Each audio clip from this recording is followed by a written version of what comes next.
thank you all so much for having me. This is it's nice to be able to. I wish I could be there in person, but yeah, it's quite a trip. Yeah, so this book, and as Mahmoud was introducing me, a lot of my work has been on religion and economic history, trying to understand the role the religion, culture, and really the role that they play in shaping political economy has played in the long run economic fortunes around the world, particularly Europe and the Middle East. This book, however, tries to take a more expansive view. As the title indicates, it's how the world became rich, even though I want to be very clear before we even really begin here, that of course we understand, Mark and I, my co-author, that the whole world is not, in fact, rich by modern or historical standards. Yet, in many respects, the world is much richer than I think most of us appreciate, especially by historical standards.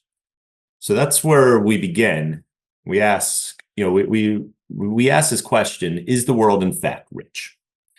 How would we think about this? What does this mean? What does it mean to be rich?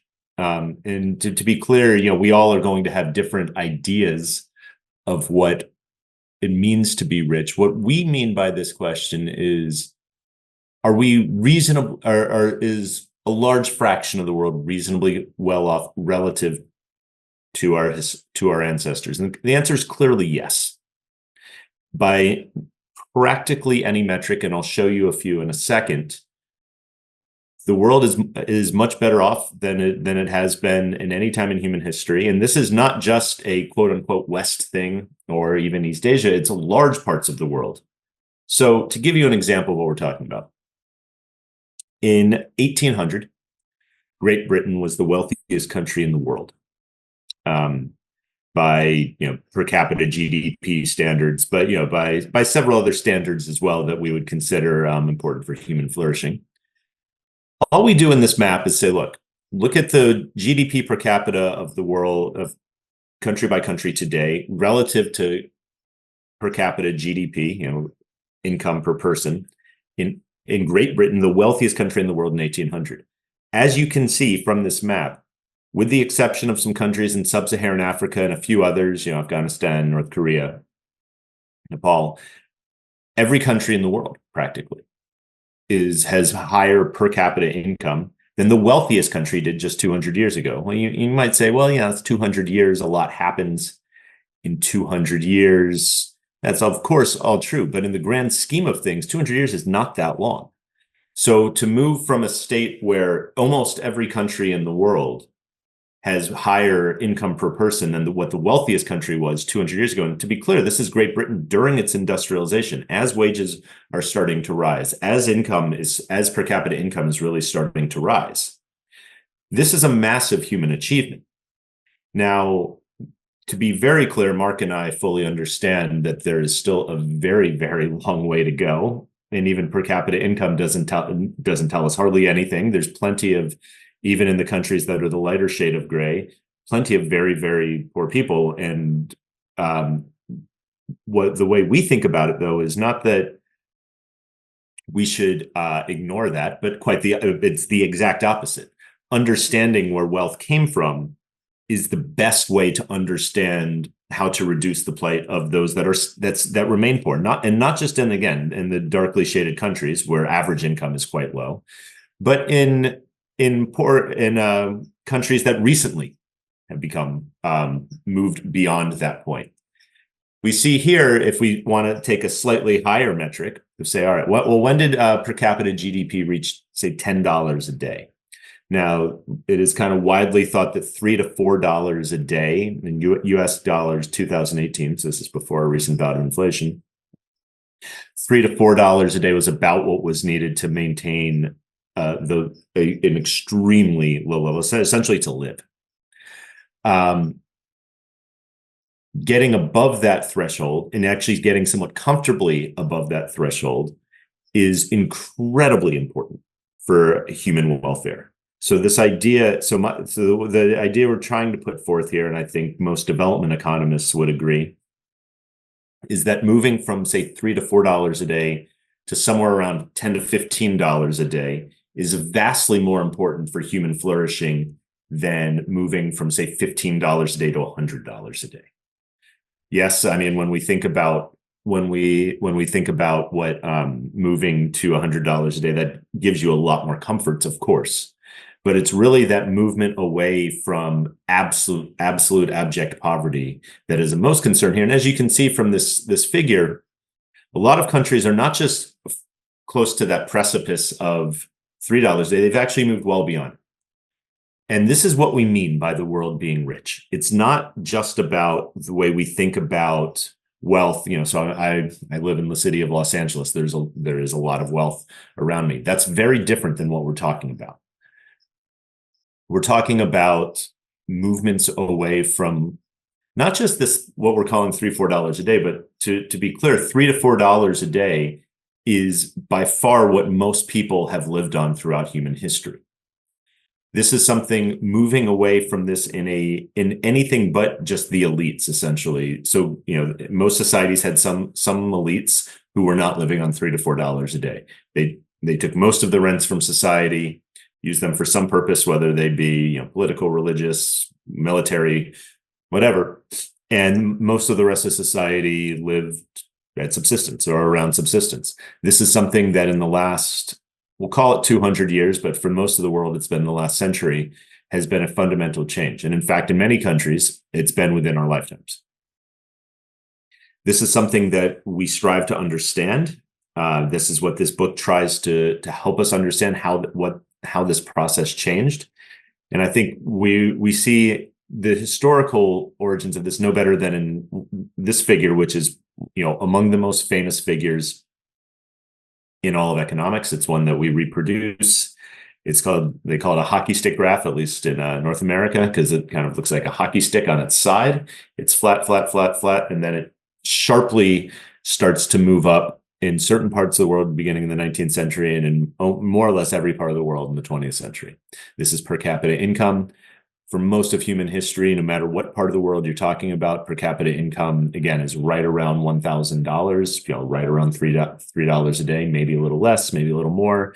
There were some fluctuations. And again, there were elites that clearly were making much more than $3 to $4 a day. But in almost every society prior to, say, the 18th century, those elites were a small fraction of the population.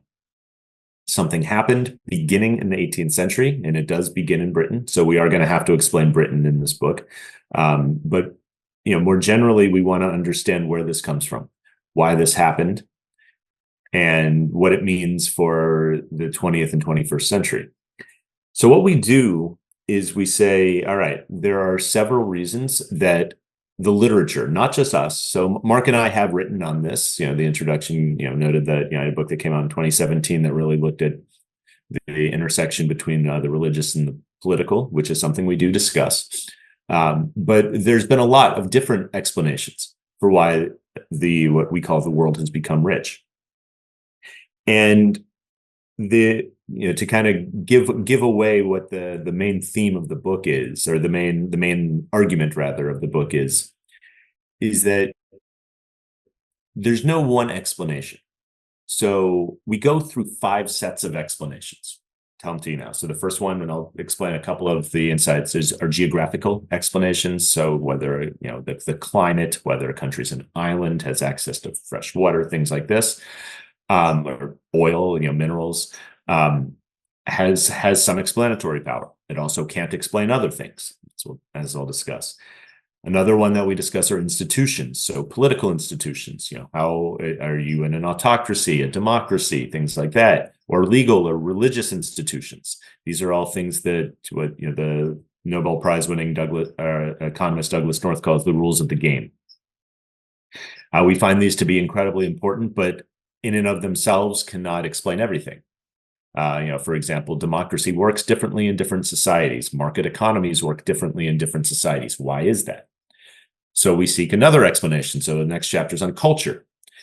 And by culture here, we mean the way that groups of people view the world. It's not something we're not by any means trying to think through, all right, well, or trying to claim that, some cultures are better or worse for economic growth, what we try to think about is how culture really kind of interacts and make things like institutions work. We have another set of explanations, a fourth set called are demographic ones, namely how many births, how many deaths. So societies, where there are some advancements, technological ones or other, that might allow for temporary gains in per capita income. Often those societies, they're just more babies that then get produced because now we can feed more kids. And over time, those more babies eat up all those extra gains, and the society kind of goes back to subsistence level. So the question then is, how do we move from a society, how did some societies move to a point where, having fewer kids, but essentially investing more in them, sending them to school, boys and girls, especially sending them to school. And what that did is that this is called demographic transition, move societies to a higher per capita income permanently.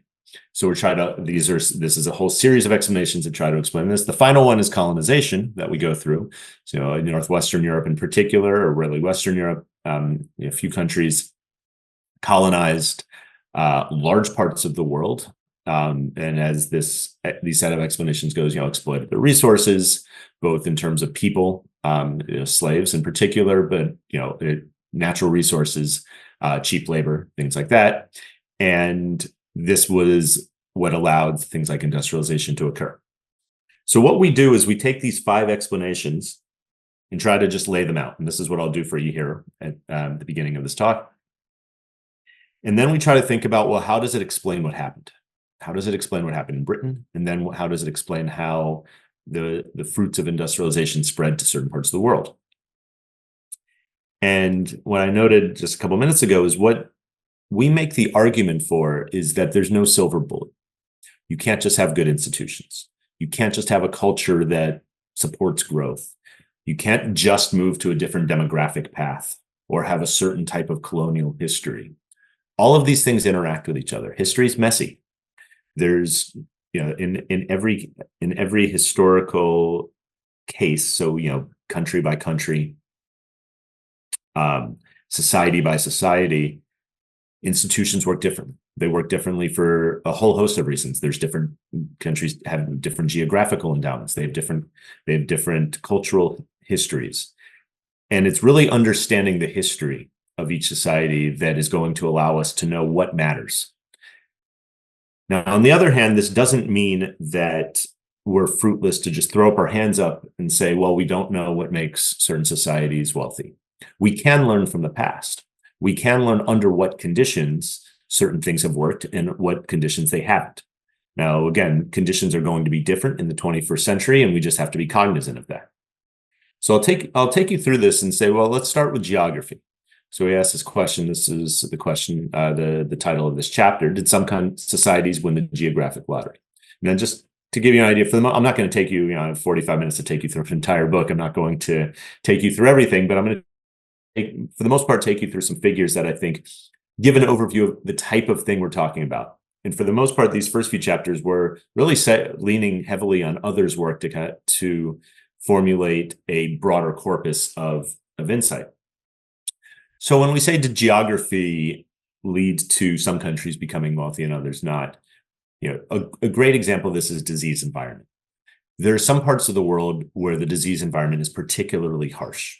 So Africa's malaria belt would be one of these. And, we see that, the darker the shade of the country here, the higher the malaria risk. In countries like this, it's not just that you have, people getting sick of malaria and, yellow fever as well. You also have animals, livestock, that do not survive as well. And the same is true of the tsetse fly in this part of the world, in Africa and in tropical regions.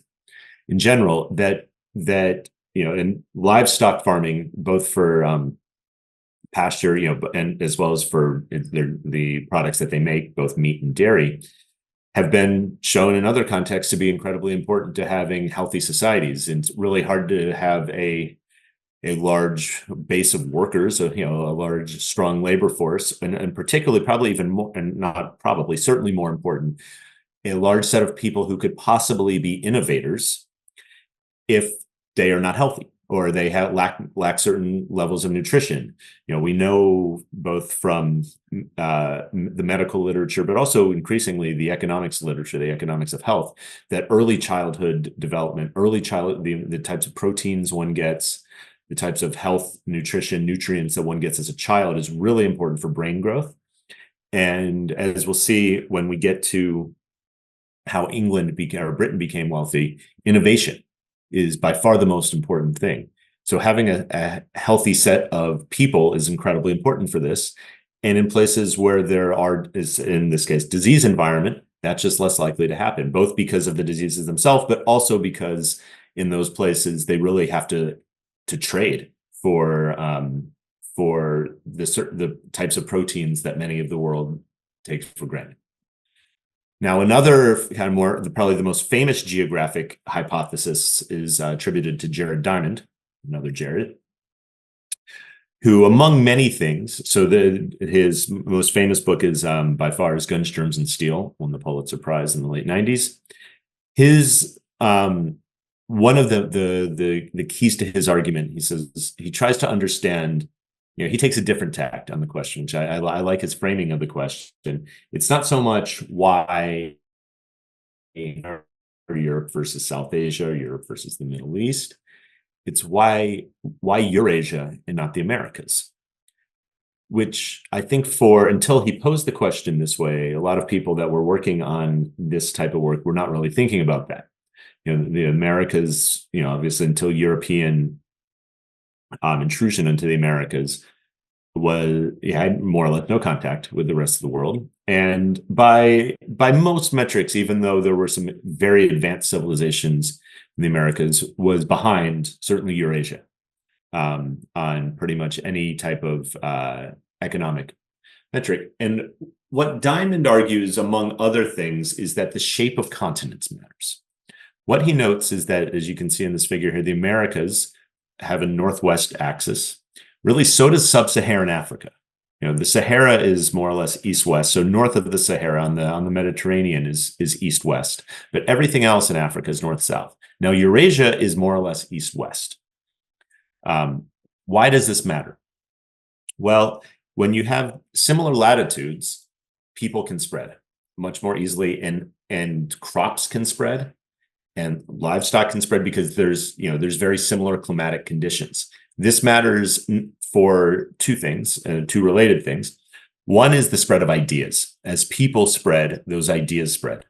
The second related thing is that it's not just that ideas spread. Ideas can spread across latitude, even though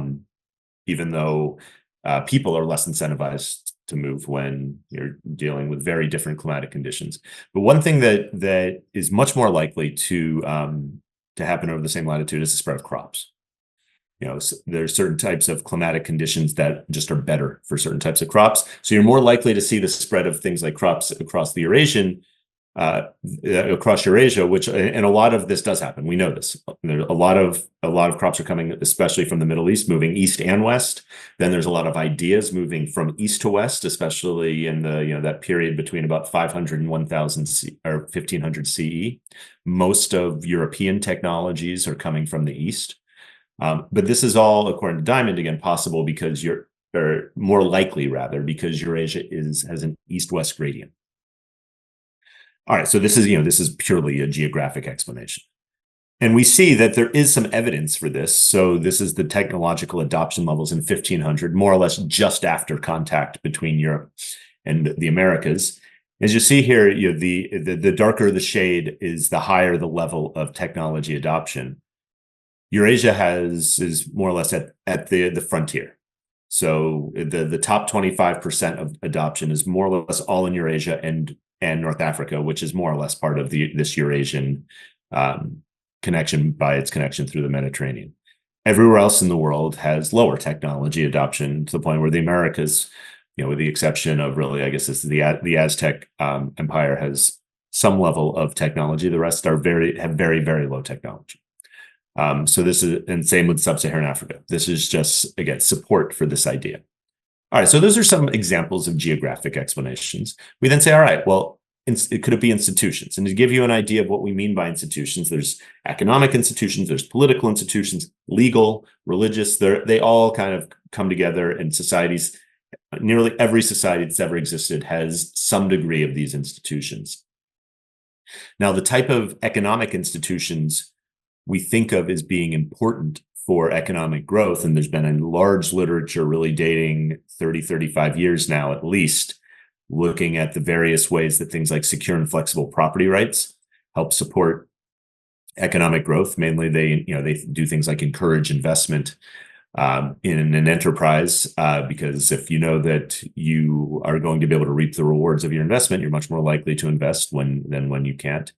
Things that support markets have been shown to be really important. Market activity, not necessarily unfettered capitalistic, free markets. Sometimes regulations that can have, and oftentimes certain types of regulations have been shown to benefit economic development. But without markets, we really don't see economies flourish. Political institutions are also enmeshed in these ideas. So things like having broad rights for people. These are things that not only we would say contribute to human flourishing, but are directly related to the overall degree of per capita income a society has.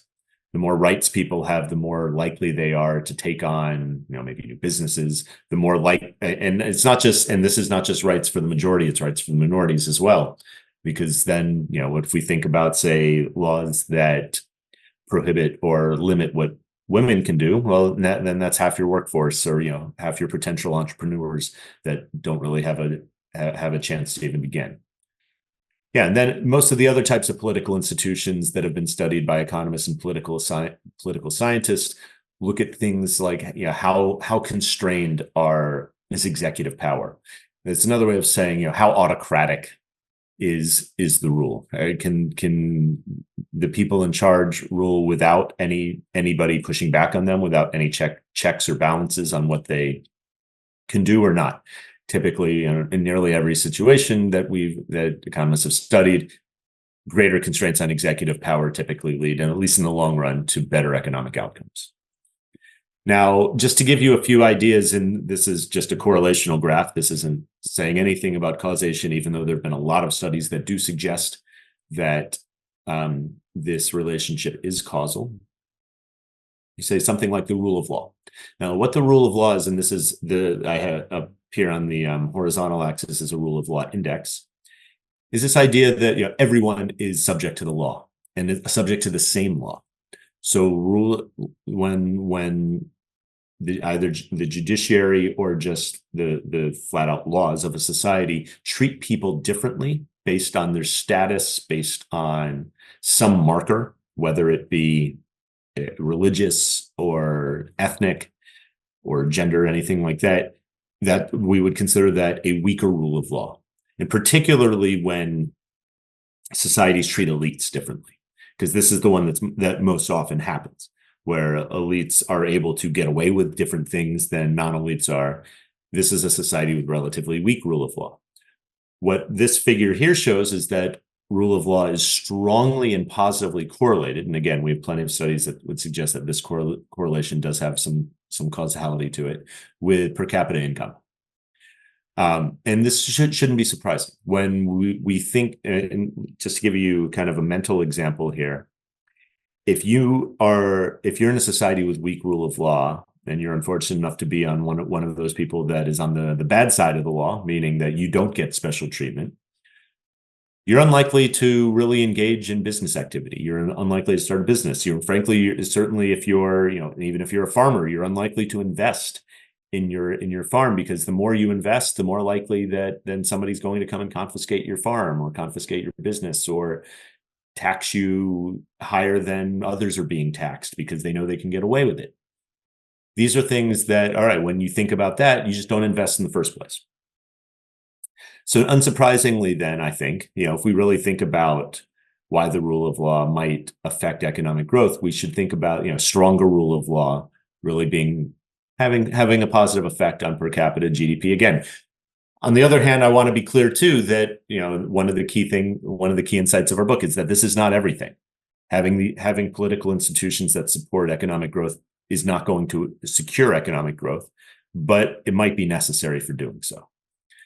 So, if we look at, well, what countries have good rule of law or strong rule of law, which don't, the lighter the shade here, the stronger the rule of law. So you do see here that these are mainly OECD countries. This is, Western Europe, it's North America, Australia, New Zealand, and then, then the rest of the world is kind of sprinkled throughout. Some have strong rule of law, some don't. But the correlation remains. Now, I think kind of one of the greatest examples, just extremely visible example of what institutions can do comes from the Korean Peninsula. So here's a picture of nightlights over the Korean Peninsula. Now, nightlights economists have been using it increasingly as a proxy for economic growth because we see where there's not just strong electrification. Yeah. Yes. Question? Is there a question? Okay, I'll continue.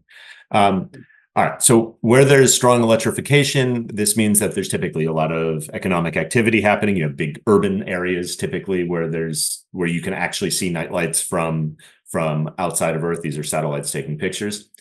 This is the Korean Peninsula. What you can see here is this very bright, the very bright blob there is Seoul.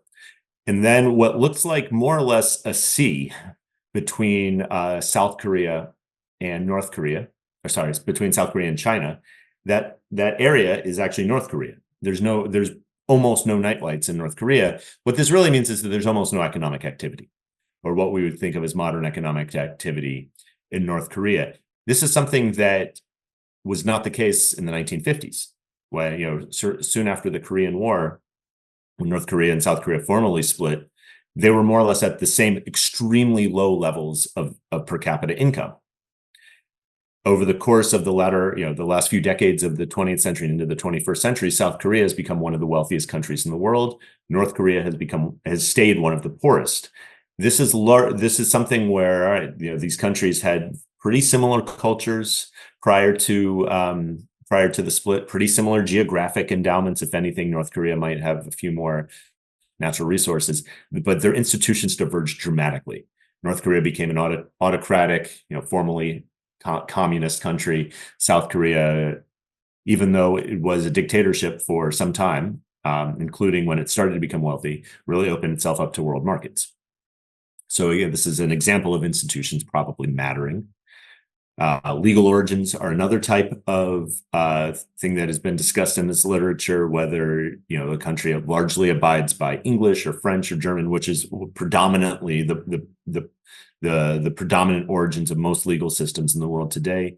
They just have different protections for investors, especially British common law, and there's been plenty of studies that show at least a positive correlation between the British common law at least as a basis for law and economic growth.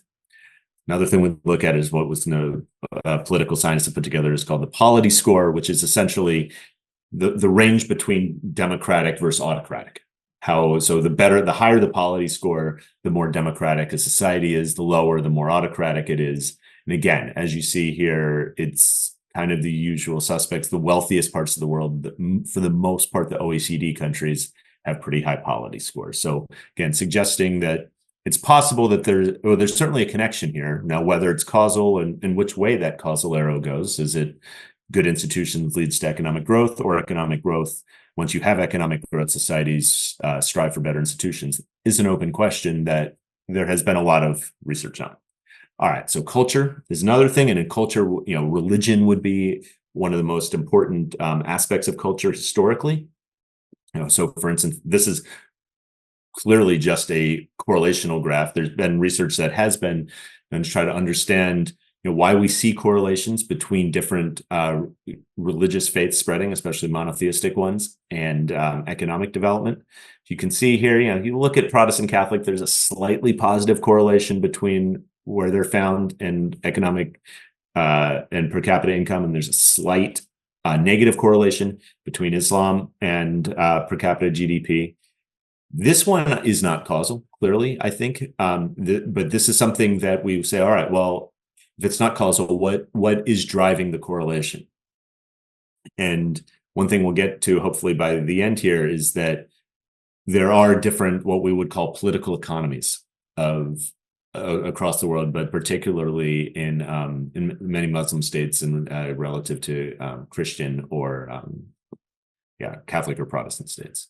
Now, one reason why culture, not just religion, but culture, culture of all types, how trusting you are of others, things like that. One reason why that economists and political scientists have really pinpointed recently why it might be so important for long-run growth is that it persists.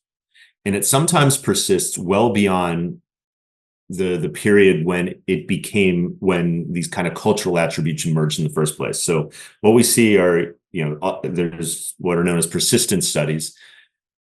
For some reason or another, several hundred years ago, maybe, or several decades ago, some type of cultural attributes might have emerged in certain parts of the world because of something that was going on, whether it be institutional, or warfare, something like that. So there's been studies, say, on Italy. If you look at any map of Italy that looks at pretty much any socioeconomic outcome, there's almost always this sharp divide between the South and the North.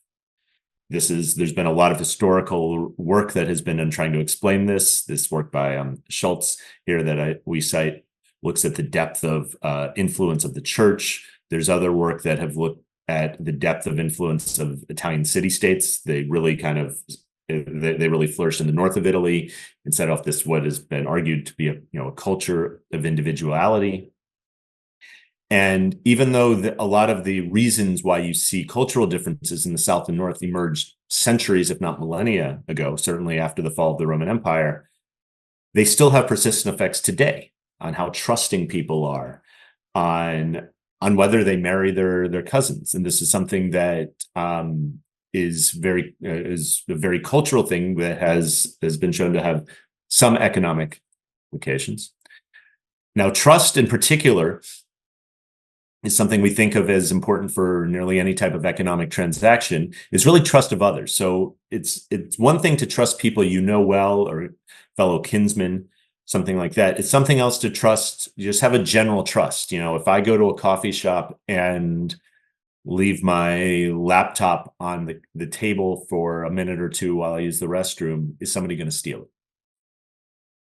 In a society where you constantly have to be on guard, where you constantly have to think through these things, this is a mundane example I gave, but this is something where at a much larger level, you're much less likely to have economic transactions when you really, really, really have to trust somebody. You really have to know them in order to trust them.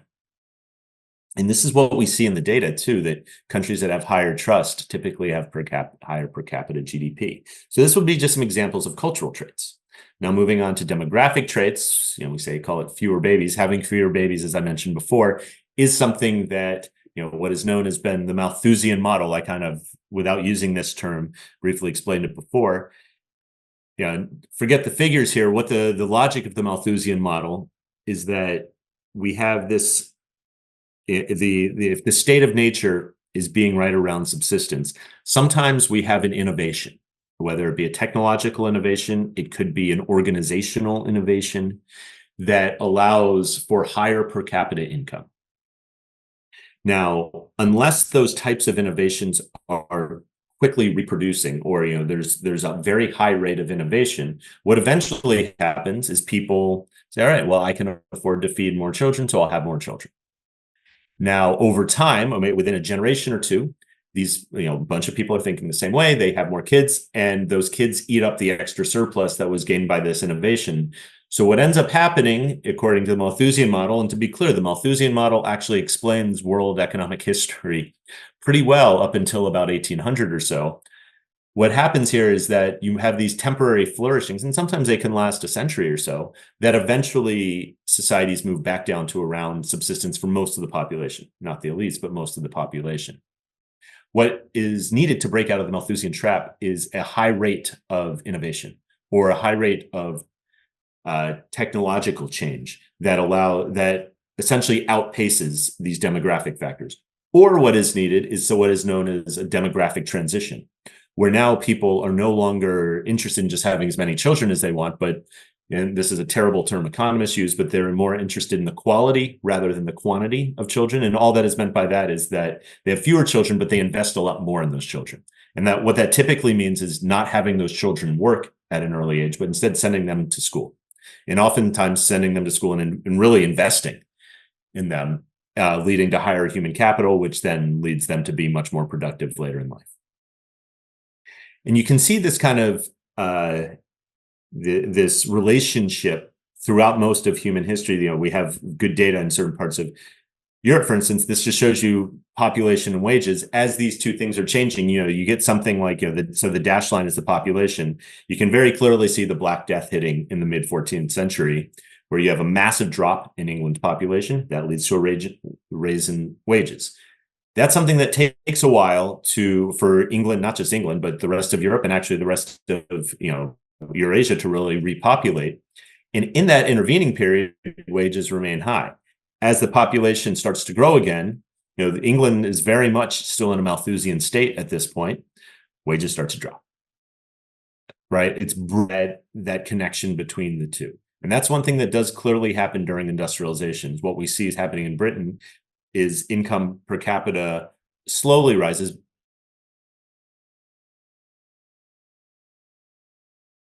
as population is rising. That's something we're trying to understand. We also see that, you know, demography, it's not just deaths. You know, big thing, especially in the pre-industrial world, the pre-demographic transition world, is female age of marriage, or when women really start having children. The best way to have fewer children in the pre-modern world was to delay marriage. And this might be a cultural thing that there's a lot of work suggesting it was that Northwestern Europe had different cultural norms towards marriage, especially later marriage, which allowed women to have fewer children, which allowed this process to not that this broke the Malthusian process, but it made it work slower, which is important for allowing for flourishing to exist. Now, probably the most important thing when we think about demography when it comes to human flourishing is life expectancy. And to be clear, I think this is an amazing figure right here. So in as late as recently as 1800, again, you know, we're talking about Britain being the wealthiest country in the world, life expectancy was less than 40 years old. Now, this number certainly dragged down because a lot of people died prior to turning 5, and actually a lot of people died prior to turning 1. But this figure in and of itself, I think, is a massive human achievement, and this is something that is only becoming better. And I think it's only something that can be explained when you have economic growth. The country with the lowest life expectancy in the world now, at least as of when we wrote this book, I believe was Zimbabwe at around 52 years. So that's significantly more. That's, you know, about 30% or 40% more than the country that was the wealthiest in the world 200 years ago. You know, there's several countries now with over 80 years of life expectancy. When it comes to human flourishing, I think there's this, as well as, you know, fraction of individuals that die in childbirth, or, you know, women that die either giving birth or children that die before the age of 5. Lowering that number, increasing this number of life expectancy is probably the most important thing that we can do to increase human flourishing, and humanity has done an amazing job of this. Now, we can also say it was a matter of colonization, exploitation. As you can see here, obviously Pakistan being one of these countries that was colonized for a while by Britain, large parts of the world have been colonized. Now, there's a very large and contentious literature on what this meant for industrialization, what it meant for the rise of certain European economies. One thing that is much less contentious is that there are certain parts of the world that really have suffered because of colonization. And that's what this chapter largely focuses on, because when we think about the divergence that happens between Northwestern Europe and the rest of the world, part of it is Europe taking off, part of it is other parts of the world not taking off. And there the evidence is much more solid. So among the most important of these would be, say, the transatlantic slave trade, which robbed Africa of millions, and sub-Saharan Africa in particular, millions of people.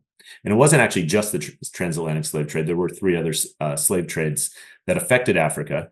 But really good work has been done suggesting that places that had a lot of slaves taken have still not recovered.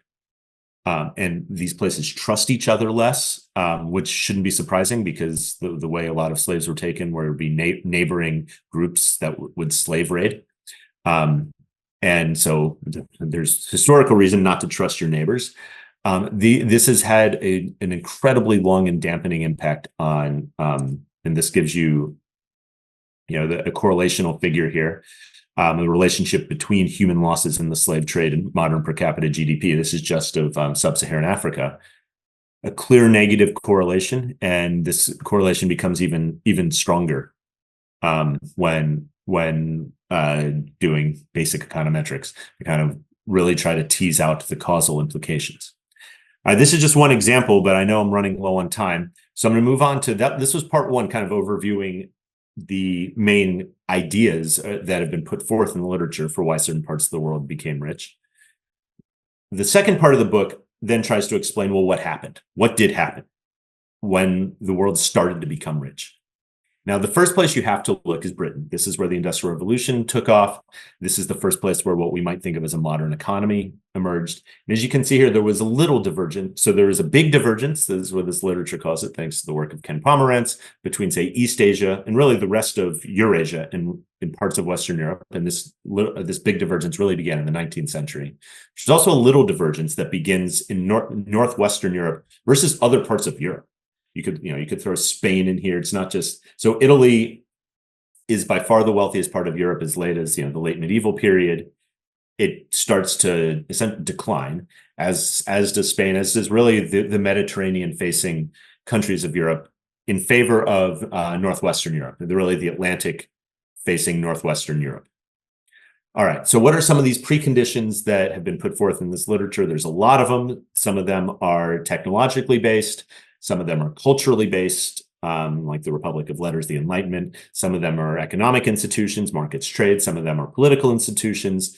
All of these have been put forth in literature. And what we really say is, all right, that we have to understand the specific historical conditions to understand what was going on. So to understand Britain's Industrial Revolution, what was it? How do we understand it? A lot of these preconditions that the literature cites were present in Britain. So, we see that, all right, this clearly marks a change to modern growth. We start to see movements away from agriculture as the primary form of work to more manufacturing and industry, new technologies in particular. So when we think about the Industrial Revolution, we should really be thinking about it as a wave of gadgets. The rate of innovation climbed dramatically to the point where this country could eventually escape from the Malthusian trap. Economic growth was pretty slow by modern standards, less than 1% a year, but even around 1% a year is enormous by historical standards. 1% a year does eventually get you real changes in economic welfare. The important thing here is this last point: growth was sustained. There had been no period prior to this that saw sustained economic growth. All right. So one of the leading theories here is the one that has been recently expelled by Joel Mokyr, probably the source for what we know about what modern economists, political scientists know about industrialization. He says, look, it's not just about having scientific geniuses to understand what was happening in Britain. What required was a broader culture. And so this is a cultural explanation, which is what we would argue, and Mark and I argue, is one of the preconditions that, associated with several other things, allowed Britain to have the potential to take off. So Mokyr outlines these things, that some of them were institutional in nature, like scientific societies, intellectual freedom, which stems from its political institutions, allowed for a market for ideas, which was very different than in other parts of the world. And a key to this idea is that it influenced not just academics, like people in this room, it would have influenced the broader population. And what you eventually see is, the shoot up in per capita GDP, as you can see by the darker line here, that eventually, in the 19th century gets seen in real wages. Now, there's a lot of different competing explanations. I don't have time to go over them all. If you have questions, we can discuss them in the Q&A. But this is essentially the figure that shows what's going on in Britain, even, well after, into its even the second industrial revolution period. Now, then you get the rise of the modern economy, which spreads beyond Britain. We have to explain what was happening, why it happened, where it happened. So this is, it's a table that just gives you some of the innovations that happened or the improvements that happened during this latter 3 decades, say, of the 19th century. This was something that wasn't just in Britain. It spreads to the US, it spreads to other parts of Western Europe. It actually eventually spreads to East Asia, parts of East Asia, so especially, Japan after the Meiji Restoration. This is the period where you get the economic rise of the US. The British Industrial Revolution spreads to the US. It's one of the first countries that really follows as an industrializer. There's many that would say that cultural elements helped this spread, namely that there was more kind of cultural connectivity between Britain and the US, and to the degree to which the culture matters for especially adopting technologies. This lowered the cost of doing so. Industrialization begins in certain parts of the US, other parts it really doesn't, like the US South, but it's those places with the closest ties to industrialization that's happening in Britain. All right, then we see, and again, I'm going to kind of just quickly take you through these last few chapters, and then I want to kind of open it up because I have no idea what the questions might be. There's so much that they could be, that I'd like to open it up as much as possible. This just then gives you an idea that, it started out as a British thing, and then it no longer was a British thing. After really the 19th century, the British hand off the worldwide economic lead to the US beginning in the early 19th century. This is largely due to very similar processes. Industrialization becoming a big thing, and eventually in the 20th century, the service sector taking over. In the US, this is very much an immigrant fueled expansion as well. This is just, gives you an idea of the US population, but also the immigrant share. While the US is really growing, it's a country that has different political institutions which allow for different patterns of immigration than exist elsewhere. It's not the only reason, of course, that the US becomes a country of immigrants. There's also cultural differences that allow for this as well, even though those cultural differences have clearly changed in the 21st century. Then we also see that certain parts of Europe, even though France was really the first one to undergo what was known as the demographic transition. I discussed this before. This is where you go from having more or less women having as many children as they can during their childbearing years to around 2 to 3. And now the demographic transition, if you push out even further, is really actually becoming an issue in a lot of Western countries, and even non-Western countries at this point. Actually, Japan being the prime example, but even actually China being below replacement level. So a lot of countries are now their populations are declining. Now, whether this is good or bad for economic growth is what remains to be seen.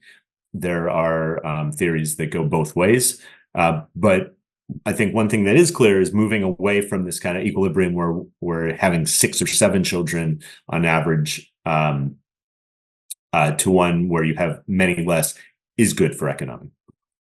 All right, so finally, we'll just take you through a few figures that show really the world that the Industrial Revolution created. So one is you have per capita income of certain Asian countries. These are some of these countries that did particularly well, like South Korea, Hong Kong, Singapore, relative to, say, China and India, to the 2 largest countries in the world, which are slowly taking off. China obviously has become much wealthier in the last few decades. India is catching up. But this is something that, again, without modern economic growth that begins in the 19th century, we see nothing like this. We also see, and I want to stress this too, it's not just per capita income matters. It really, for us, the most important thing is the number of people living in extreme poverty. That less than $2, less than $3 a day.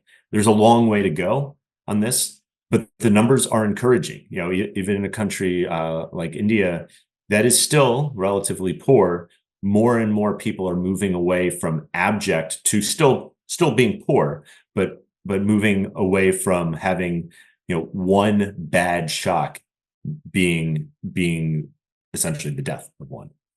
And that's a good thing, of course.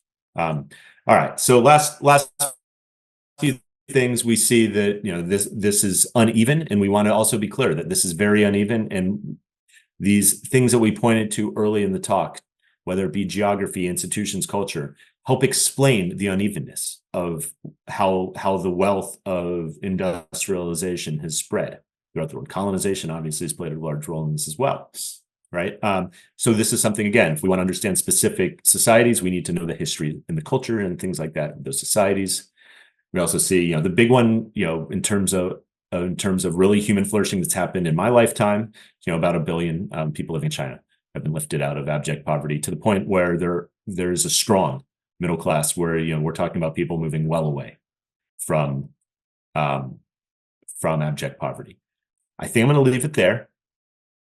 I know that this was a lot, and I didn't actually explain how each individual part of the world became rich, because when I'm trying to think about how to explain this, I think we have to leave it open, and then because we want to talk about specific parts of the world, specific cultures, specific what did happen in Britain. We talk a lot about, and I didn't actually talk about a ton here, but I'm happy to talk about more, and then think about, well, what might translate and what doesn't.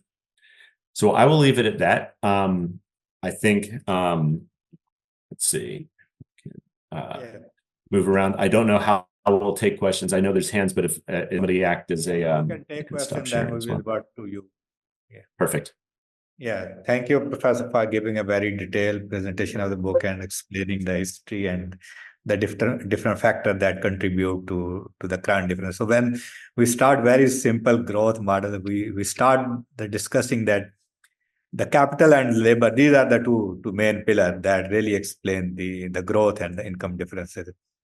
Then we start looking into the way the investment would be the key thing, and then why the people fail to make investments, especially looking to the human capital. And all these explanations that you really put on the table are why there is no investment in either in the capital, either in the human. So I'll start with my basic question, then we'll take the others to take into these screen. At the end, you try to conclude that maybe the one key component that explain this the key differences. But if we believe that the only one factor would be important, like institution, either geography, either the culture, trade, something like that, then why still these differences exist? Because this is now the common knowledge.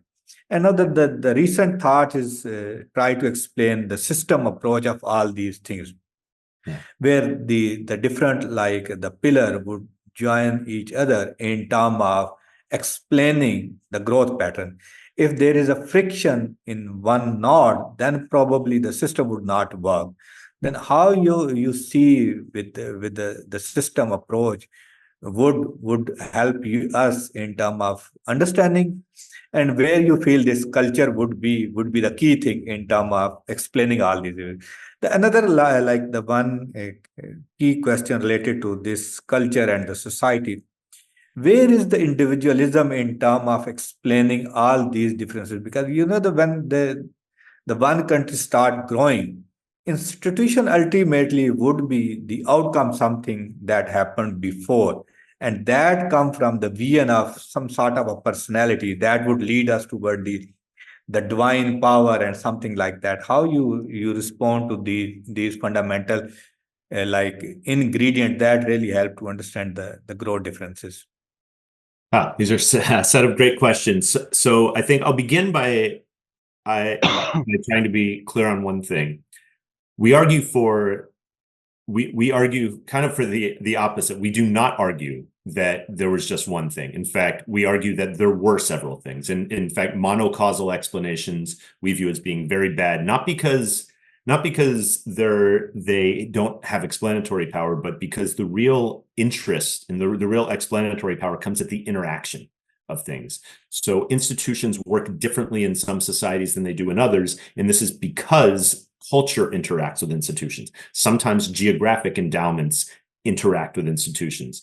So when we think about what leads to different societies being able to either become innovative or adopt innovations, things like that, that we do think of as being important for economic growth, we have to think of these very multiple different things interacting with each other. And to get, to kind of get at what you were talking about at the beginning here, the way we think about it is similar to the way that you were describing it. I like to use, when I teach this stuff, the analogy of an onion.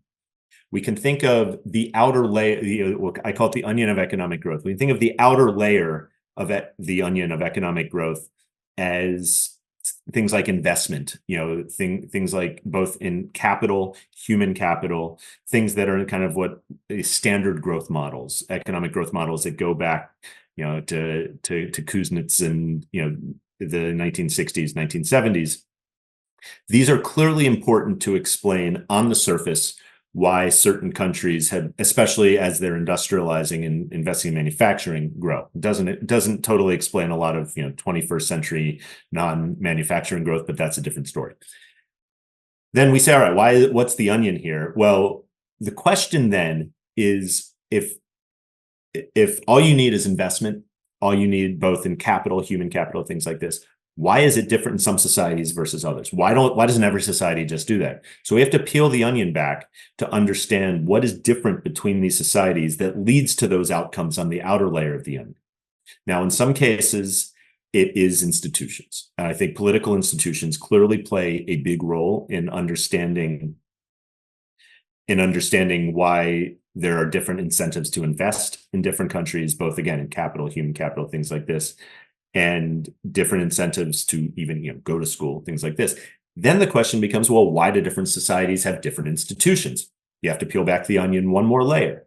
There we say, all right, well, certainly its cultural past matters. These other explanations matter too. Its demographic past, its colonial past clearly matters when it comes to why certain societies have different institutions. So I think one of our goals of writing the book is, it was really twofold.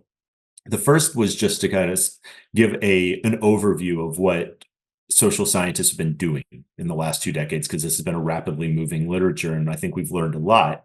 And there was nothing out there that really kind of summarized this in a succinct way. But the other was to really push back against monocausal explanations that were ahistorical. Because when we say that we have to understand how, say, institutions and culture or something like that interact, what we're really calling for are historical analyses, understanding the historical context into why they interact in these ways.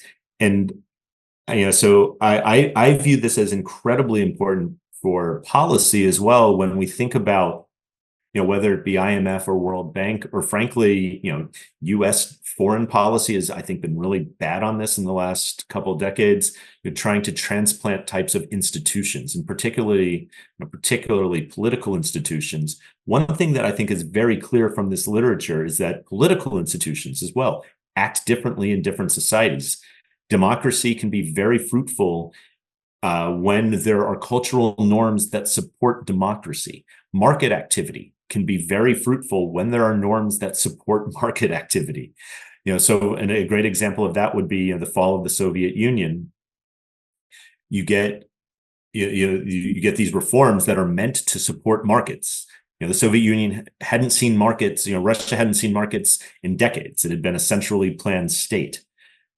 And what happens is, there were very few norms that supported market activity, and you get a bunch of oligarchs running society just as you had before, but under a different guise, under a different institutional guise. So this was a situation where simply exporting institutions doesn't work. The same could be true about quote unquote exporting democracy into places that had been under autocratic rule for decades. You can't just do that. There have to be democratic norms. People have to believe that elections will be held fairly and freely, and that the winner of a fair and free election has the right to rule, among many other things. If you don't have that, democracy is unlikely to produce the results it does in other contexts. So this is, I think, what we mean.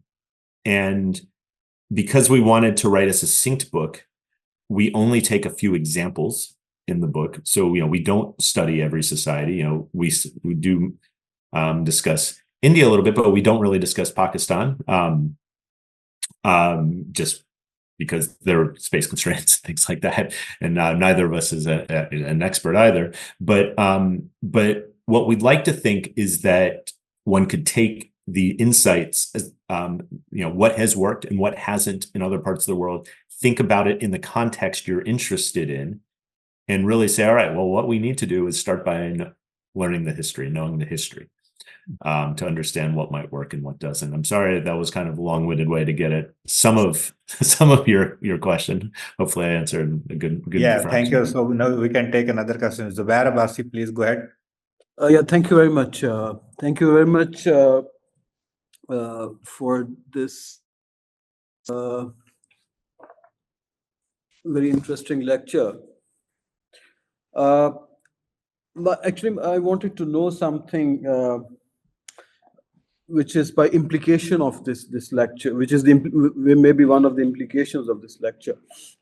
It's very interesting to note that the author mentioned institutions of governance which might have played some role in rapid growth in some parts of the world. Then markets at World Bank and others, they say, and there is a cultural explanation as well. And cultures actually change, because there was a time when Japanese were being called lazy and Germans were thieves, but they made progress and they were really good examples of late industrialization and successful industrialization. And then there is an explanation that growth happens as a miracle. Something happens. We don't know really what happens, and growth starts taking shape, and then things start moving in a certain direction. Maybe there is another element which can be taken into account. That is perhaps supply of leadership. Somewhere, somehow, countries, economies, they get a strong leadership who is very much committed to ensure that capital starts moving in a certain direction, and your institutions start performing, and VN starts taking a very solid shape. And this is what we have seen in East Asian economic miracle. Almost everywhere where economic transition, economic change has taken place. But my question is that now what we can see is that there was a point when growth was convergent. Perhaps societies were developing slowly, but they were almost equal, not really very sharp contrast, or they were not at very different levels of development. But during the last 40 years, we see that with the explosion of knowledge, especially these new tools of capital accumulation, which are driven by biotech and artificial intelligence and stuff like that. These are a new sort of ingredients which are creating inequalities of certain type. So my point is that because growth is divergent, it has very serious implications for society. We have migrations in distress, and these migrations, that now world politics is actually driven by the phenomena of migration. So my argument is that how this world can be rich in a slightly equalizing term, that you don't have so much stress in communities. How do you look at this thing? Thank you very much. Yeah, no, great question. Actually, I want to say something to what you started with the role of individual and individual leaders. I think you're right. I mean, I think that, certainly individuals work within their institutional frameworks. But if you look at East Asian countries in particular, I think, some of them that really took off, South Korea, Singapore, these are countries that, at least when they took off, they were under dictatorships. And this is something where dictatorship can be bad, and often is, because you're on the whim of the dictator. But if you just so happen to get a dictator that is that wants to open up to markets and will be, what they call the benevolent dictator, then you kind of luck into that, even though in the long run it's typically not a good strategy. Then the person replacing that dictator might not be so good. And actually, with a place like South Korea, they did, fortunately for them, transition into a democracy. Now, I think the bigger question you asked here about divergence versus convergence is a really, really hard one to think to think through what both the kind of normative implications are, because you're right, clearly there has been divergence in the last 40 years that has moved away from what had been a period of some convergence. On the other hand, associated with this divergence is the rise of, really billions of people out of abject poverty. Again, this is more to middle income. So I think this clearly, won't necessarily be popular with everyone. And I think there are other implications, some of which you rose, that matter, but to the degree to which some of the worldwide divergence contributes to the poorest moving out of abject poverty, I think it's less of an issue. The way I think about it is, as an economist might, there's economic divergence, which we can put in terms of per capita GDP, but then there's what you might call utility, and I would call it convergence. And for reasons I noted at the beginning, if we think about, again, I hate using jargony terms, especially when discussing this book, because this book is not meant to be jargon filled at all. But when we think about human flourishing, moving from that $3 to $4 a day to around $15 a day is much more important in terms of flourishing, in terms of utility, than moving from 15 to 100. So what I think, if I were now a social planner, which we don't think of as necessarily being good for growth, but if I were trying to think about what would be the optimal way of having different growth paths, it would be to have several societies. It would be to move everyone away from the $3 to $15 and then worry about convergence. Now, one thing you bring up, which I think is going to be clearly one of the biggest issues of the 21st century, is global movements of people. And this is going to be something that is based in part, as you note, on the divergence in economic fortunes of various parts of the world. Clearly people are going to be moving to where the wealth is. Some of it's going to be climate change related, as some places become either uninhabitable or not inhabitable at the populations at which they currently are. And this has not just economic ramifications, but cultural ramifications as well, which I think that it's going to be the big test of probably the 21st century, especially the wealthy world, how accepting they are of immigrants, especially as I mentioned, when we think about this also interacts with demographic factors. Much of the wealthy world is not reproducing itself at this point. Actually, this is even true of middle income countries now as well. And one way that to stave off pending demographic crisis is to be accepting of immigrants, which from a kind of narrowly economic framework should have positive implications. But we're also seeing, including places where I sit right now in the US, this is having massive political and cultural implications as well, which might, and I think very, very likely will, have negative impacts on economic growth. So these are all, I think this kind of hits at the theme of the book, though. I just mentioned, several different, demographic, institutional, cultural things. All of these things interact with each other. And it's at the interactions that I think a lot of the real story is. So it's not I don't think it's a great answer, because I don't think we know the answer of what's going to happen over the next few decades. But I think there is plenty of reason for optimism, not in convergence, but in more and more people moving away from abject poverty, which is, for me at least, the most important thing. Thank you. So related to one question, then we take the question from Slim, and you can answer to the both. This globalization, and especially the internet. So we are shifting from the physical migration to a virtual migration, because there is no need to physically move from one country to another country. You are connected with the rest of the world. So how this demographic dividend would work in the coming years, and so, because there is no limits. It's a global world, and you can work anywhere, within the boundary. So before that, you answer this. So we'll take question from Slim Khan. Slim Khan, over to you. Thank you so much, sir, for giving me opportunity. My name is Salim Khan, and I'm PhD economics students from PIDE. If I oversimplify these things, that how this economy grows and these divergence occur, if we see before 1970, when we were on gold standard, then every country has the opportunity to grow because there is international reserve is a gold, and that gold has not produced by any one country. So after 1970, when we were up from the gold, then there is only international reserves, and there is the dollar, and dollar is being produced by the US.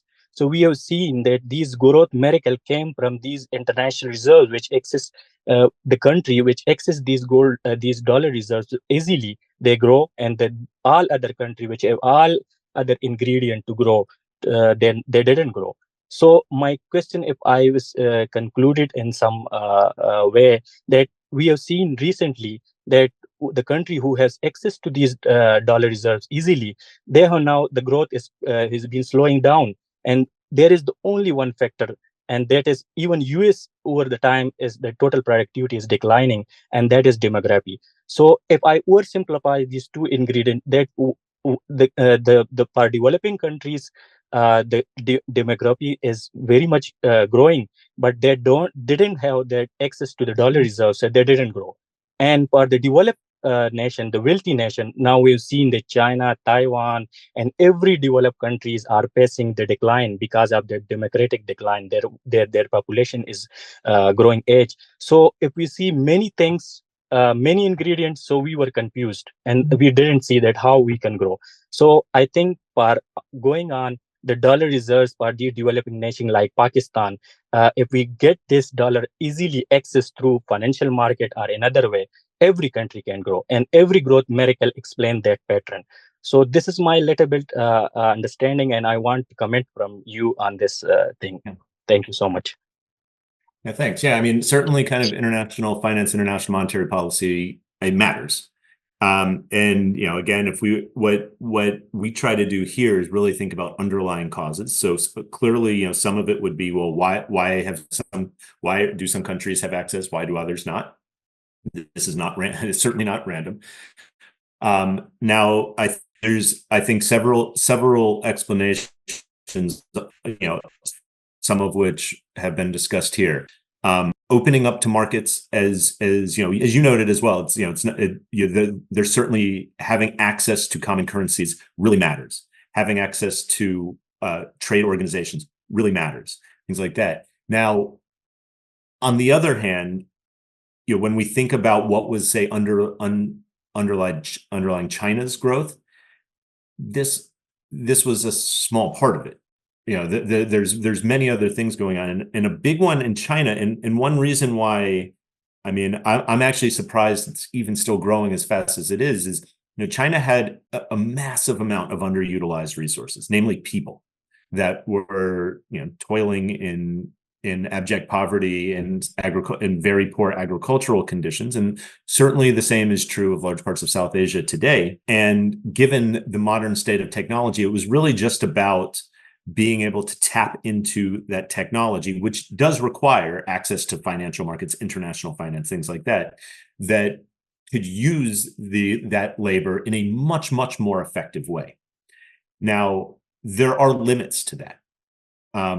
Again, as I just said, I'm surprised that China's even still growing as fast as it is. And I think one of the great dangers for the Chinese regime, and really thus the world geopolitical stage, is what happens when China eventually goes down to 2 to 3% growth, which it will. I mean, unless something very, very drastic changes, just because the low-hanging fruit is mostly been picked at this point. This is the bigger question, I think, which you also are partially getting at here, is why aren't we seeing, say, like 8% growth in a lot of these other places that have had low-hanging fruit? You did have a few decades of that in India, and actually the Indian growth has slowed down a bit in a way that is, I think, a little disconcerting, given that it's not nearly at the state that China is. You bring up one, which I do think is important, access to, again, international currency, international reserves, that matters. but really understanding the underlying reasons why we see differences across societies in their openness to markets, in their openness to political constraints is probably kind of more of a fundamental thing. So again, though, the kind of a big point of the book is that we need to understand the histories of different states and different societies to really understand why those differences have occurred in the first place. And I think you bring up an important. Just like if we try to understand a couple of things. So look at the example of Pakistan and Bangladesh. So like what I feel like we talk about the quality of institution and the entire literature on that, and especially as you mentioned, the democracy. In somewhere there is autocracy, in somewhere there is democracy. But one thing that we really ignore in this whole discussion is the persistence of any kind of, either it's a democracy, either it's a institution. And I explained with the example from Pakistan and Bangladesh. So in Pakistan, we have a very unstable type of democracy, though the quality would be almost similar in Bangladesh and Pakistan. We have the weak quality and they have the weak quality, but the only difference that I can smell is the persistence. In Bangladesh, they are very persistent with their democratic system, though they have a lot of issues, but they are very persistent. But in our case, we are very volatile, and we don't have very.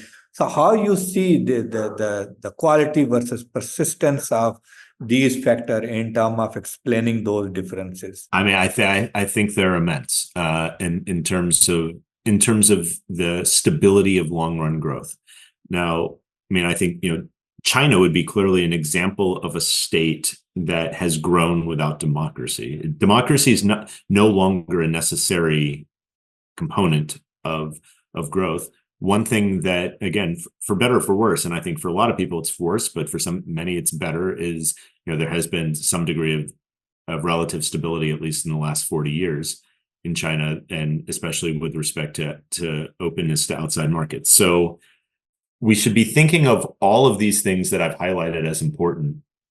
Almost none of them are necessary. They were necessary for the way that Britain. And then once you kind of unlock that box, it's all about adopting from there. You're more likely to adopt or have the type of institutions, whether they be financial, economic, whatever, that are open to adoption, again, and not just of technology, but of financial markets, things like this, in democracies. I think that has been shown to be clear. That said, there have been, and some of the previous questions also noted this as well, there have been cases, especially of opening up to world markets, and really in a very strong way in non-democratic settings. So I think that if we're looking at specific cases now, say, Pakistan, Bangladesh, it's understanding openness to world markets and how to generate that. So Bangladesh has actually done pretty well in the last decade or so, and really opening up to world markets in a way that developing countries the kind of the playbook for moving from developing to kind of middle income countries, which I think Bangladesh is on the path to doing, has been done. Again, though, why this happened, when and where it did, is not just an institutional thing. It's understanding the cultural context as well. And even though they're obviously, two Muslim dominant countries, it's not just obviously the religion, as you know much better than I do. There are cultural differences that I would take an expert in the region to really, I think, to support the way the type of claims, thinking about how the different context in the two countries allows for democracies to work differently.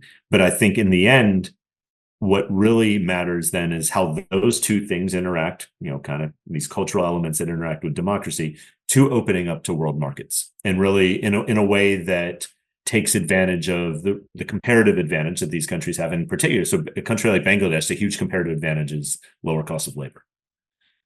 which it has been taking a huge advantage of in recent decades, I think, and to the long run benefit of its people. Yeah, maybe it's not the entire explanation, but if we look into the fertility rate Yeah. of Bangladesh and Pakistan, you can find the role of culture in terms of Yes. explaining these differences. So there is a sharp decline in Bangladesh, but we never observed that type of decline in Pakistan, despite the technological advancement, other thing like that. So that could be another explanation that we can consider in terms of Important. apart from the persistency. The one last question from my side, then if there is any other question. So when we review the historical downfall of Argentina, the one factor that come out of the entire discussion, maybe that could be also relevant to us, is the total factor productivity, or you can call it the labor productivity.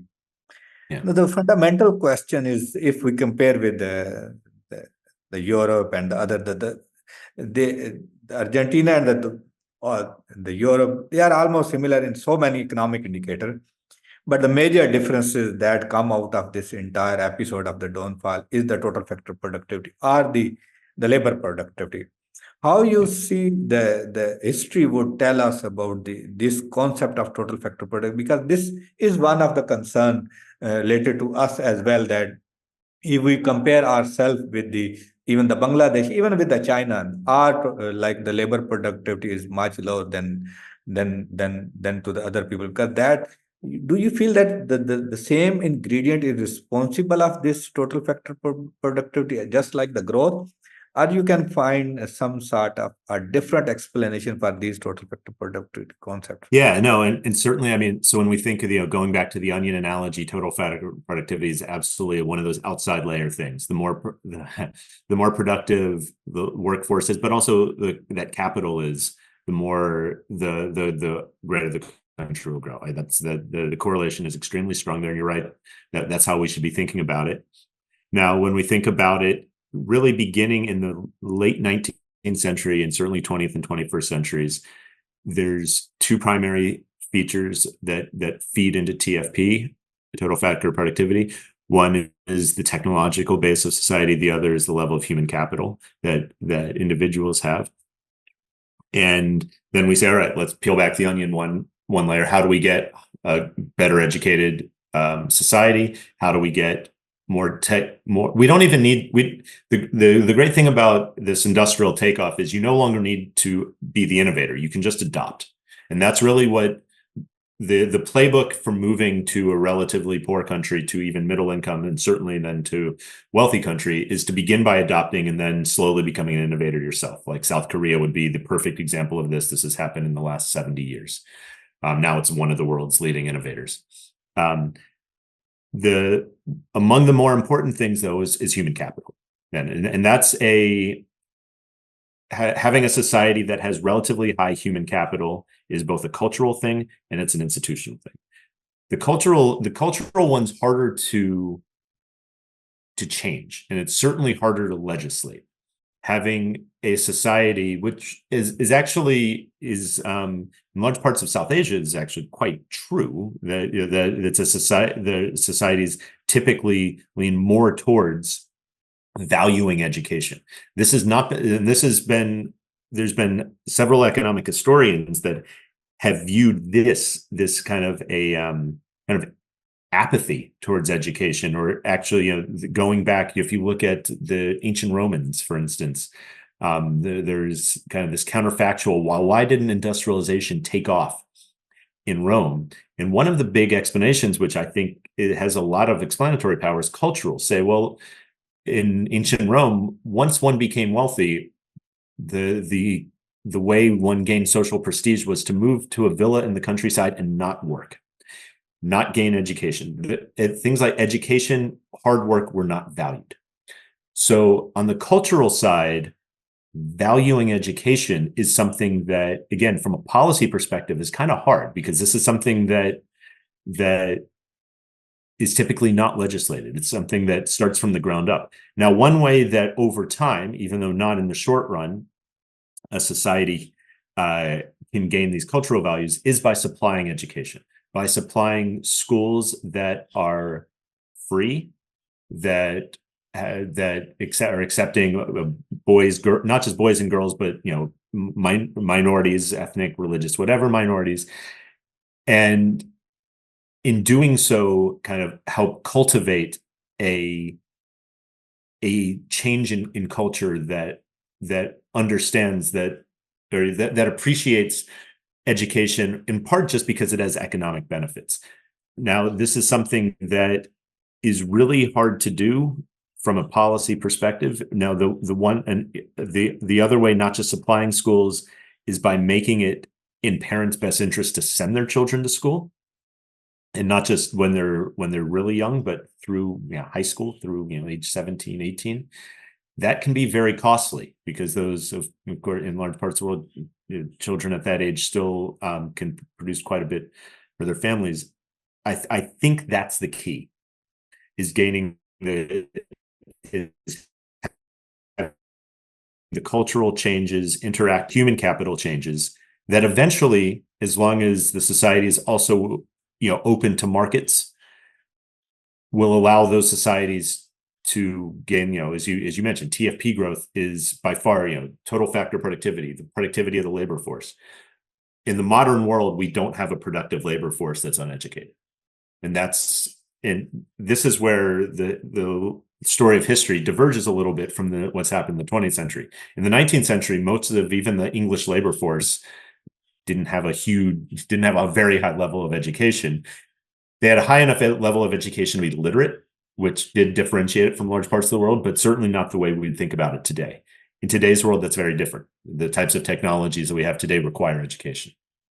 So I think that you're looking at a key takeaway from our book is that there is no silver bullet, but I think the closest thing that you could have to a silver bullet in the 21st century would be doing anything society can to both change institutions and culture in such a way that it favors education attainment. I think, thank you, Professor Rubin, for excellent Right. discussion and enlightening us on the role of various factors. So, I was just thinking that in the coming years and decade, if we can ignore the example of South Korea versus North Korea, probably the Pakistan versus Bangladesh would be the best example to understand these growth, because we share the history, we share the religion, we share the almost geography, we share the culture, so everything is common. So the only difference is the growth pattern that we observed, and maybe the one answer could be the global political economy that have a different implication for the both countries. So that could be the one explanation. So I must thanks for your time, and also the thanks for the audience for listening us. So we will be in touch in the future, and we'll learn from you as well. Thank you so much for your time. Thank you all. It's great.